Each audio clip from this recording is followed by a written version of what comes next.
조금 약간 이상 행동을 하지 않나요? 그런데 얘가 한 3년 정도 되지 않았어요? 분명히 연관성은 있어 보이거든요.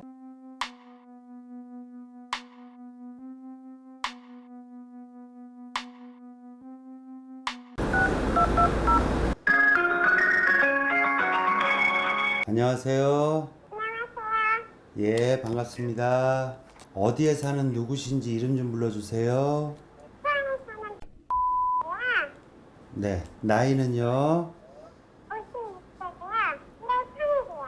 지금 제가 봐서는 이 본인이 진짜로 내가 같이 살아봐야 되는지 말아봐야 되는지 생각이 너무 많거든요. 이제 올 여름 지나면서부터 시작해서 본인이 스트레스도 상당 부분 많이 받고, 그리고 이혼을 정말로 해볼까 말아볼까 심각하게 고려를 좀 하시는 분이거든요. 그렇죠. 그런데 이게 제가 봐서는 제사가 합쳐진 게 있지 않나요? 본인네? 네. 아, 본인이. 제가 지금 오늘 이렇게 이제 보니까 제사 얘기가 제일 먼저 나오거든요. 근데 제사가 상당 부분 많았을 것 같은데. 8개.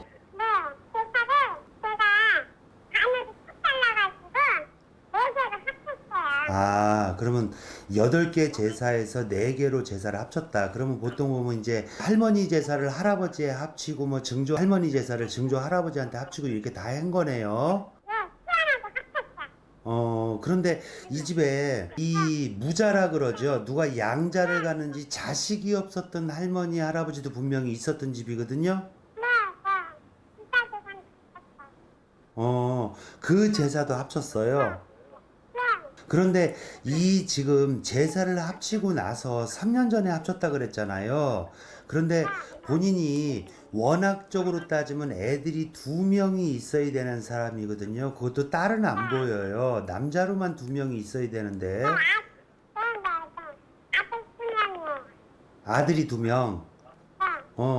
그런데 이 2명 아들 중에 조금 약간 이상 행동을 하지 않나요? 이 집에는 워낙에 술을 굉장히 많이 좋아했는지 많이 드시는 분이 있어야 되는 집이거든요.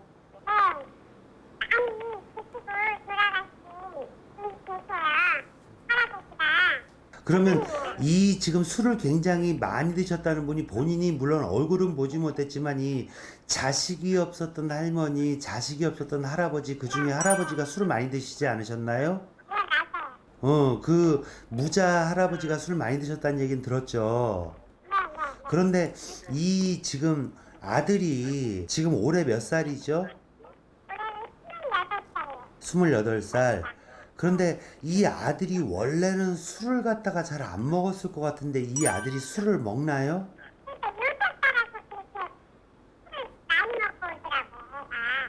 그런데 얘가 한 3년 정도 되지 않았어요? 그런데 이거는 제가 이제 생각해서는 이게 분명히 제사랑 합쳐진 거랑 아들이 이상행동을 하는 거랑은 분명히 연관성은 있어 보이거든요. 그런데 제사는 본인이 그렇게 이제 합치자고 주장을 한 거죠? 네. 예. 예. 네.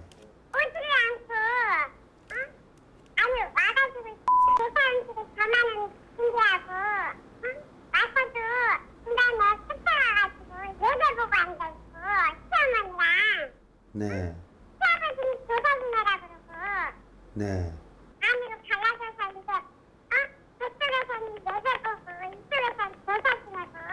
네.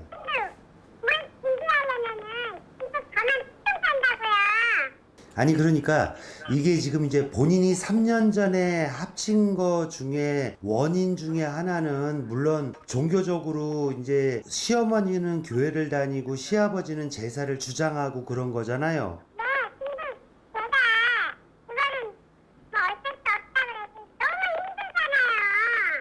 아, 며느리들 동서지간끼리 이제 잘 참석을 안 해주고 도와주질 않고 그렇게 이제 소위 말하는 얌체짓을 하니까.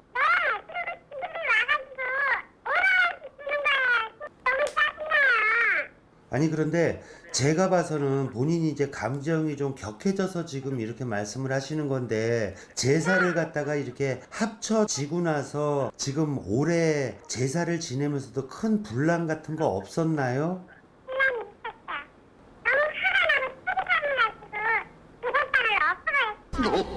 뭐라고요?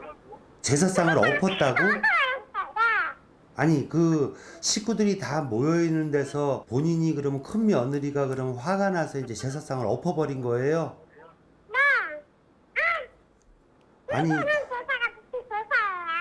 아니, 본인의 사정은 저도 충분히 이해는 하는데, 이게 제사를 갖다가 두고는, 물론 요즘 8번의 제사를 지낸다면 많은 거는 맞아요. 그 중에 그래서 본인이 주장해서 4번으로 이제 반으로 줄인 거잖아요. 그런데 이제 이 제사를 갖다가 물론 옆에서 협조들을 안 하고 하니까는 본인이 굉장히 화가 난 거는 저도 충분히 이해를 하는데, 그렇다고 제사상을 엎는 거는 틀렸죠.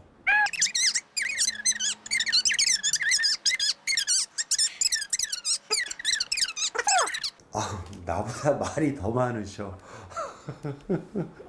아니, 그러니까 여지껏 쌓였던 것이 폭발돼서 저한테 이제 하소연하는 건 알겠는데, 어떠한 경우에도 사실 본인이 요즘들 제사를 합칠 수 있어요. 근데 제사를 합치는 거에도 방법이 있고 요령이 있고 격식이 있어요. 그런데 본인네는 그 제사를 갖다가 원래는 합치려면 3년 정도를 좀 두고 보면서 내후년에는 합칩니다. 또 다음에는 내년에 합칩니다. 누구 제사를 누구로 어떻게 며칠로 바꿉니다라고 계속 고해서 그 알림을 한 다음에 합쳐야 되거든. 그런 거 없이 내년서부터 합치자 그러고 느닷없이 합친 거잖아요, 이 제사는. 저는 이제 격식을 얘기를 하는 거예요. 그래서 제사는 그렇게 알림을 주고 합쳐야 되는 거고, 지금 남편하고는 평상시에도 뭐 물론 뭐 본인이 만족하지 못하고 서로 간에 뭐 의기투합이 안 되는 거는 충분히 저도 점으로 느끼겠는데, 그러면 요번에 이 제사를 갖다가 제사상을 본인 말대로 뒤집어 엎고 그러고 나서 본인 입장에서는 어쨌든 못 살겠다고 이제 투쟁을 하는 거네요. 그 남편하고는 사실, 그런데 우리가 이제 이렇게 점을 봐도 지금 현재 올해 이혼수가 있질 않아요. 그러니까 이혼수가 있질 않으니까 이제 진짜 심하게 싸워도 이혼이 딱 되는 시기가 있고, 진짜 이혼이 안 되고 질질 끄는 시기가 있다면 이거는 그렇게 해서 이혼이 되질 않아요. 그리고 저 같은 경우는 못 사는 부부 힘든 사람들을 붙여주는 게 내 할 일이지, 사실 이혼해라 이혼해라 그렇게 옆에서 부추기는 점을 절대로 보진 않아요. 사실은 명확하게 이별수가 있을 때만 이혼을 합니다, 이렇게 저는 얘기를 좀 하는 편이거든요. 그런데 이별수가 보이지 않고 당장 제일 큰 문제는, 본인은 어떻게 느꼈는지는 모르지만 술을 안 먹던 아들이 갑자기 술을 먹기 시작하고, 그것도 몇 날 며칠을 그렇게 먹는 식으로 하는 거잖아요. 그러면 이거는 분명히 문제가 있는 거예요. 이거는 사실 아드님을 데리고 저한테 다시 한번 오셔야 되는 게 맞는 거예요. 제가 전화통화 상으로는 어떤 부분을 맞출 수는 있어도 정확하게 진단해서 누가 있다 이렇게 얘기를 하기는 힘든데, 나는 분명히 느껴지는 건 아들이 자기 자의로 술을 먹는 것보다는 분명히 어떤 영적인 영향이 난 있어 보이거든요. 그리고 본인도 아무리 화가 나도 그 제사는 마무리하고 화를 내든 뭐 전쟁을 선포하든 해야지, 조상의 제사상을 갖다 그렇다고 식구들 다 있는 데서 제사를 갖다가 그렇게 제사상을 엎어버리는 거는 본인이 잘한 거라고는 할 수 없어요. 어떠한 경우도 본인이 아들이 2명이 있지만 본인 며느리가 본인 제사를 갖다 힘들어서 합치겠다는 거는 이해를 할 수 있어도, 제사상을 엎는다는 거를 갖다가 본인이 만약에 제사를 받는 입장이고 본인 자식들이, 본인 며느리가 당신 먹을 제사상을 갖다 엎어버린다면 본인은 기분 진짜 나쁠 거 아니에요. 그렇잖아요. 아니, 저도 웬만하면은 본인 편을 들어드리고 싶은데, 이거는 제사상을 엎는 그런 행동은 틀린 거잖아요. 그치요? 오늘은 본인이 저한테 상담을 요청해서 제가 이렇게 상담을 하는데 잘못된 건 잘못된 거고 아들 문제에 대해서는 다음에 시간이 되실 때 예약을 하고 한번 방문을 하세요. 이거는 그냥 넘길 부분 같진 않아요. 예, 어떤 건지 아시겠죠? 장시간 수고하셨어요. 예, 감사합니다. 네.